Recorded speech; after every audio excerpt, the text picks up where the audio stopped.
नमस्कार. आज आपण करणार आहोत गुळाची पोळी. मकर संक्रांत येते आहे आणि त्या निमित्ताने आपण गुळाची पोळी बघणार आहोत. सगळ्यात प्रथम 1 वाटी तीळ हे भाजून घ्यायचे आहेत. छान हळूवार मंद गॅसवर तांबूस होईपर्यंत तीळ भाजून घ्यायचे. त्यानंतर थोडं खोबरं, 2 चमचे सुखं खोबरं आहे आणि ह्याच्यामध्ये छोटा 1 चमचा खसखस घातलेली आहे. ह्या दोन्ही गोष्टींचा स्वाद ह्या पोळीमध्ये खूप छान येतो आणि हळूवार मंद गॅसवर हे भाजलेलं आहे. आता पुढचं 1.5 डाव तेल घेतलेलं आहे. त्याच्यात 1 वाटी बेसन म्हणजे चण्याचं पीठ आपण भाजून घेणार आहोत आणि 2 चमचे तांदूळाचं पीठ. याच्यामुळे गूळ बाहेर येत नाही आणि पोळी फुटत नाही.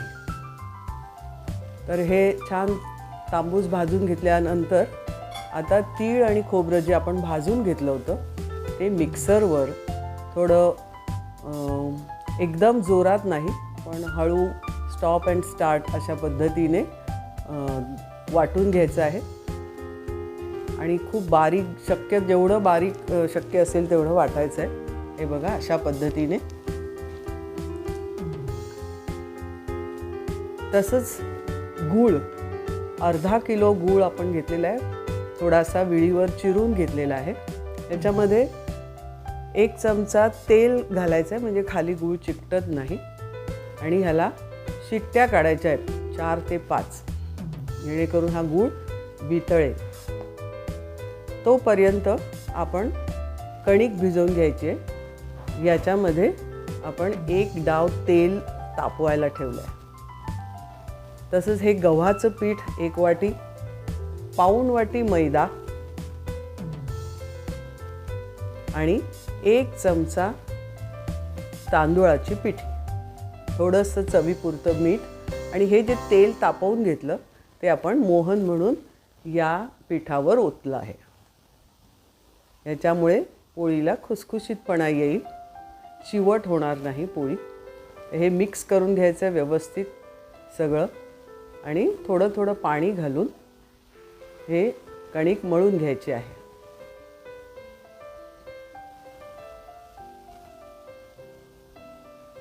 आणि खूप घट्ट वगैरे नाही आणि खूप सैल पण नाही, अशा पद्धतीने कणिक मळून घ्यायचे.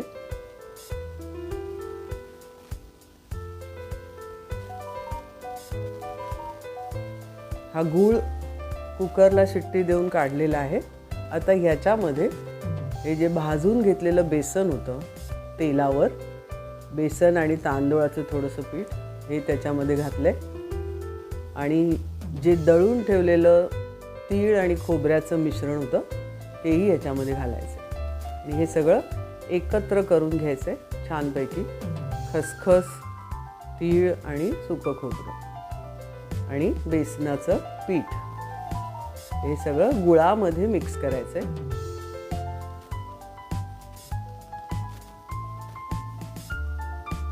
अशा पद्धतीने व्यवस्थित आणि ते थोडंसं घोटून घ्यायचं म्हणजे काही त्याच्यामध्ये गुठळ्या वगैरे किंवा काही राहता कामा नये, त्या मोडल्या जातील. तर थोडंसं मळून घ्यायचं आहे ते आणि थोडं हे गार होतंच, आपण मळता मळता हे गार होतं आणि छान मग हाताने व्यवस्थित मळून हा गूळ पोळीसाठी वापरायचा.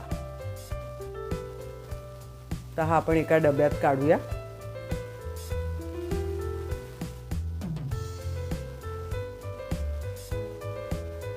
आणि आता पोळ्या करायला घेऊया. आता 2 पुरीसारख्या आपण जसे गोळे करतो पुरी लाटण्याकरता, त्याच्याहून थोडेसे मोठे अशा पद्धतीचे 2 गोळे आपण लाटायला घेणार आहोत आणि ही पोळी तांदूळाच्या पिठावर लाटायची म्हणजे ती छान सरकते, लाटायला सुद्धा सोपं जातं. आणि जेवढं आपण कणकेचा गोळा घेतला त्याच आकाराचा गोळा आपण घ्यायचा आणि तो थोडा मोठा करत त्या पारीवर ठेवायचा. हा बघा अशा पद्धतीने आणि ही दुसरी पुरी त्याच्यावर ठेवायची.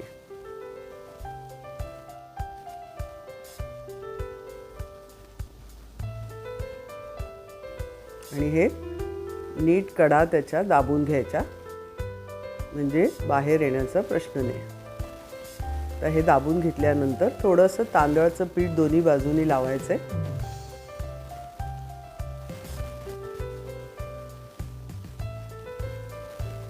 आणि ही गुळाच्याच याने गुळाला धरूनच ती पोळी वाढवत जायचं आहे, लाटत जायचं आहे. ही बघा, अशा पद्धतीने सुरेख पातळ आणि छान पोळी होते.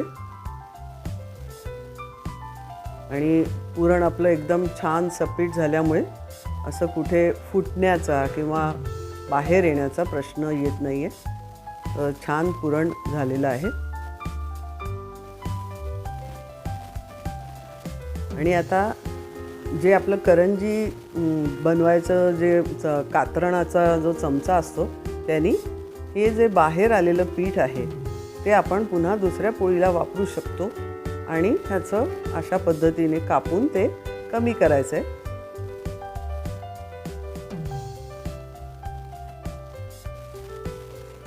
आणि अशा प्रकारे ही पोळी तव्यावर भाजायला आपण टाकली आहे दोन्ही बाजूनी.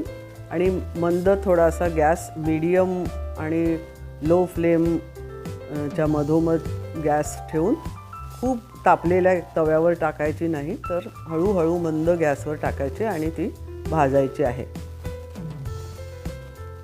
ही बघा, सुरेख अशी दोन्ही बाजूनी व्यवस्थित पलटून हळूहळू छान भाजायची आहे. आणि कुठेही आपण याला तेल वगैरे घालत नाही आहोत, नुसती पोळी भाजतो आहोत.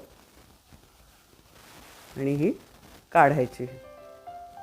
परत ही दुसरी पोळी लाटूया याच पद्धतीने. जे पीठ बाहेर राहील तेवढं कातणाने कापून घ्यायचं आहे आणि अशा पद्धतीने ही पोळी तयार करायची.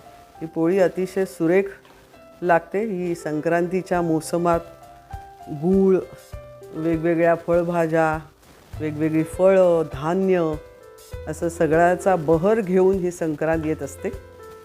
तिळाची उष्णता आणि गुळाचा गोडवा आयुष्यामध्ये छान सुरेख एक रंग आणते. ही गुळाची पोळी आपली तयार झाली आहे आणि तुम्ही जरूर नक्की करून बघा. आवडलं असल्यास लाईक करा. धन्यवाद.